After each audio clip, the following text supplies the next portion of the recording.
നിയമസഭാ തെരഞ്ഞെടുപ്പിൽ സ്ഥാനാർത്ഥികളെ നിർണ്ണയിക്കാൻ കോൺഗ്രസിന്റെ നിർണായക യോഗം. ഡൽഹിയിൽ AICC അധ്യക്ഷൻ മല്ലികാർജ്ജുൻ ഖർഗെയുടെ വസതിയിലാണ് യോഗം. VD Satheesan, KC Venugopal, Ramesh Chennithala, K Sudhakaran ഉൾപ്പെടെ കേരളത്തിൽ നിന്നുള്ള പ്രധാന നേതാക്കൾ യോഗത്തിൽ പങ്കെടുക്കുന്നുണ്ട്. R അച്യുതൻ വിവരങ്ങളുമായി ചേരുന്നുണ്ട്. ഒപ്പം ശ്രീജിത്ത് ബാലകൃഷ്ണനും. ആദ്യം R അച്യുതനിലേക്ക് പോവുകയാണ്. അച്യുതൻ, മല്ലികാർജ്ജുൻ ഖർഗെയുടെ വസതിക്ക് മുന്നിലാണ് ഇപ്പോൾ ഉള്ളതെന്നാണ് ഞാൻ മനസ്സിലാക്കുന്നത്. പ്രധാനപ്പെട്ട നേതാക്കൾ ഉൾപ്പെടെയാണ് ഈ യോഗത്തിൽ പങ്കെടുക്കുന്നത്. മിഷൻ 2026 തന്നെയായിരിക്കുമല്ലോ യോഗത്തിന്റെ പ്രധാന അജണ്ട. എന്തൊക്കെ കാര്യങ്ങളാണ് ചർച്ചയ്ക്ക് വരിക?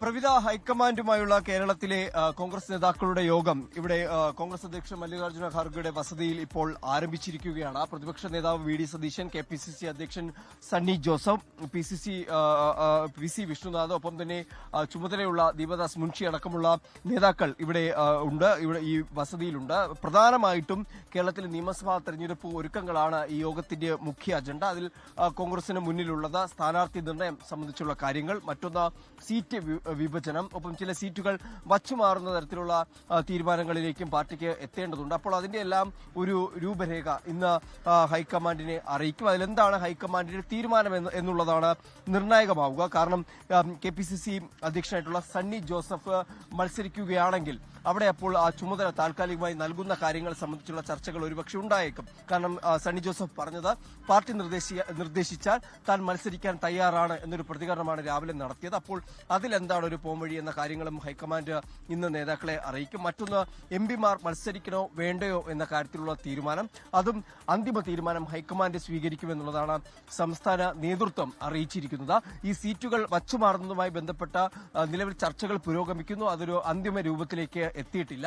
പക്ഷെ ഇനി ഈ സീറ്റുകൾ വച്ചുമാറിയാൽ അവിടെ മത്സരിപ്പിക്കേണ്ട സ്ഥാനാർത്ഥികൾ ആരൊക്കെ എന്നത് പരിഗണനയിലുണ്ട് എന്നത് സംസ്ഥാന നേതൃത്വം അറിയിക്കുന്നുണ്ട്. അതായത് ഒരു സ്ഥാനാർത്ഥി നിർണയം സംബന്ധിച്ചുള്ളതിന്റെ ഒരു കരട് രൂപം അത് സംസ്ഥാന കോൺഗ്രസ് നേതൃത്വത്തിന്റെ കയ്യിലുണ്ട്. പക്ഷേ ഇനി ഈ മുന്നണിക്കുള്ളിൽ ഈ ചർച്ചകൾ പൂർത്തിയാക്കി ഈ മാസം അവസാനത്തോടുകൂടി തന്നെ ഈ സീറ്റ് വിഭജനം അടക്കമുള്ള കാര്യങ്ങൾ പൂർത്തിയാക്കിക്കൊണ്ട് ഫെബ്രുവരിയിൽ സ്ഥാനാർത്ഥി പ്രഖ്യാപനം എന്നതിലേക്ക് കടക്കുക എന്നതാണ് കോൺഗ്രസ് പാർട്ടി തീരുമാനിച്ചിരിക്കുന്നത്. തദ്ദേശ തെരഞ്ഞെടുപ്പിലെ പോലെ തന്നെ എത്രയും വേഗത്തിൽ സ്ഥാനാർത്ഥികളെ തീരുമാനിച്ചുകൊണ്ട് തെരഞ്ഞെടുപ്പ് പ്രവർത്തനങ്ങളിൽ വേഗത്തിൽ ഏർപ്പെടുക എന്നത് തന്നെയാണ് കോൺഗ്രസിന്റെ തീരുമാനം.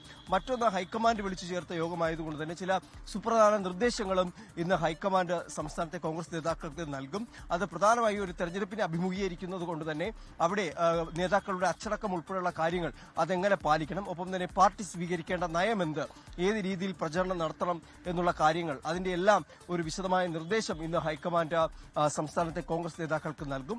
മറ്റൊന്ന്, ശശി തരൂർ ഇന്ന് യോഗത്തിൽ പങ്കെടുക്കുന്നില്ല. അദ്ദേഹം പ്രധാനമന്ത്രിയുടെ പരിപാടിയിൽ തിരുവനന്തപുരത്ത് പങ്കെടുക്കാനുള്ളത് കൊണ്ടാണ് താൻ ഇന്നത്തെ യോഗത്തിൽ പങ്കെടുക്കാത്തത് എന്ന് മുൻകൂട്ടി നേതാക്കളെ ദേശീയ നേതൃത്വത്തെ അറിയിച്ചിട്ടുണ്ടെന്നാണ് ഇന്ന് നേതാക്കൾ പറഞ്ഞത്. പക്ഷേ പാർട്ടി എന്ന് പറയുമ്പോൾ ഒരു പ്രവർത്തനം സംബന്ധിച്ച് പാർട്ടിയാണ് പ്രധാനപ്പെട്ട ഒന്ന് എന്ന് മറ്റു നേതാക്കൾ ഇതുമായി ബന്ധപ്പെട്ട പങ്കുവയ്ക്കുന്നുണ്ട്. അപ്പോൾ ശശി തരൂർ പങ്കെടുക്കാത്തതിൽ ഒരു പക്ഷേ ഹൈക്കമാൻഡ് അതെങ്ങനെയാണ് ആ സാഹചര്യത്തെ കാണുന്നത് എന്നെ സംബന്ധിച്ചുള്ള കാര്യങ്ങൾ കൂടി ഇന്ന് യോഗത്തിൽ ഉണ്ടാകും എന്ന് തന്നെയാണ് മനസ്സിലാക്കുന്നത്. എന്തായാലും ഏറ്റവും പ്രധാനപ്പെട്ട കടമ്പ ഒരു പാർട്ടിയെ സംബന്ധിച്ചുള്ളത് സ്ഥാനാർത്ഥി നിർണയമാണ്. അതിന്റെ ആദ്യഘട്ട ചർച്ചകളായിരിക്കും ഇന്നുണ്ടാവുക. അച്യുതനാണ് വിവരങ്ങൾ നൽകിയത്. ലോകത്തെവിടെയായാലും ഏത് സമയത്തും 24 വാർത്തകളും ഓഗ്മെന്റഡ് റിയാലിറ്റി പാക്കേജുകളും എക്സ്പ്ലെയിനറുകളും വിശദമായി കാണാൻ ഞങ്ങളുടെ YouTube ചാനൽ നിങ്ങൾക്ക് സബ്സ്ക്രൈബ് ചെയ്യാം.